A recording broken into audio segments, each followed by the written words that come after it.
Lahat tayo ay lumaki na naniniwala na ang leon ang hari ng kagubatan, na siya ang pinakamalakas at kayang talunin ang lahat ng ibang hayop. Ngunit habang tayo ay lumalaki, natuklasan natin na hindi pala hari ng kagubatan ang leon at natutunan din natin na maraming hayop ang mas malakas at mas mabangis kaysa sa kanya, kahit na hindi sila kilala sa mga hayop na madaling makita. Ang Tibetan Mastiff ang makakatalo sa leon. Tunay na ang Tibetan Mastiff ay kilala sa kanyang katapangan, hindi lamang sa mga leon kundi pati na rin sa iba pang hayop. Ang natatanging katangiang ito ay ginagawa itong kakaibang breed. Isa itong aso na maaari mong alagaan sa iyong tahanan at talagang poprotektahan ka mula sa anumang atake. Ang anumang nilalang saan mang lugar, isa itong napakalaking aso na may napakabigat na balahibo at ang itsura nito ay nakakatakot sa puntong kung makita mo ito, maaaring hindi mo paniniwalaan na ito ay isang aso. Kaya tinawag itong The Leon Dog dahil sa kanyang napakalakas at malaking katawan. Ngayon, pag-uusapan ko sa inyo ang Tibetan Mastiff, ang pinakamalakas na aso sa mundo. Pero bago tayo magsimula, huwag kalimutang i-like ang video at mag-subscribe sa channel at manatiling nakatutok. Ang lahat ng primitive na breed ng hayop mula pa sa simula ng panahon ay sobrang laki. Sa paglipas ng panahon, nagkaroon ng mga genetic na pagbabago sa lahat ng breed ng hayop. Nagbago sa kanilang anyo, na naging mas maliit at hindi na kasing delikado.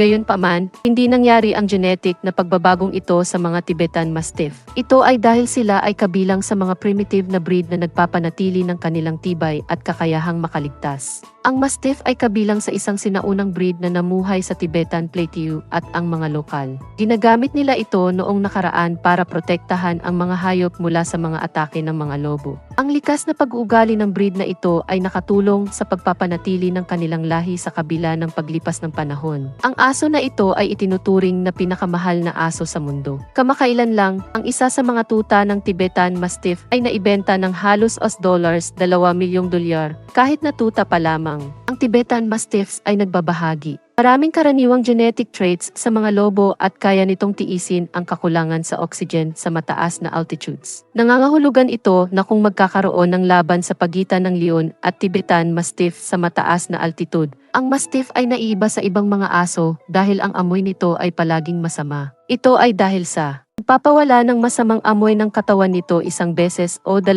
beses sa isang taon, karaniwan sa katapusan ng tag-init o sa simula ng tagsibol. Ginagamit nito ang malakas na amoy nito upang markahan ang teritoryo na kanyang pinoprotektahan, bilang babala sa ibang mga hayop na huwag lumapit. Kung may anumang hayop na hindi pinansin ang babala at lumapit sa lugar na pinoprotektahan ng aso, ang hayop na iyon ay dapat sisihin ang sarili para sa mga magiging epekto ng pakikisalamuha. Ang mga Tibetan Mastiff ay natutulog sa araw at nananatiling gising sa buong gabi. Kung nag-aalaga ka ng aso na ito sa bahay at may magnanakaw na umatake sa iyo, ang mangyayari ay makikita mo ang isang patay na katawan sa harap ng iyong bahay at kalaunan ay madidiskubre mong ang taong iyon ay nagtatangkang magnakaw ng isang bagay mula sa iyo. Pagkatapos ng lahat ng iyong nalaman tungkol sa Tibetan Mastiff ngayon, ano sa tingin mo ang mangyayari kung magkaroon ng laban sa pagitan ng Mastiff at ng leon? Mangyaring iwan ang iyong opinyon sa ibaba at kung nagustuhan mo ang episode, pumunta sa ibaba at i-hit ang like button ngayon at mag-subscribe sa channel ng walang pag-alinlangan. Hanggang sa muli!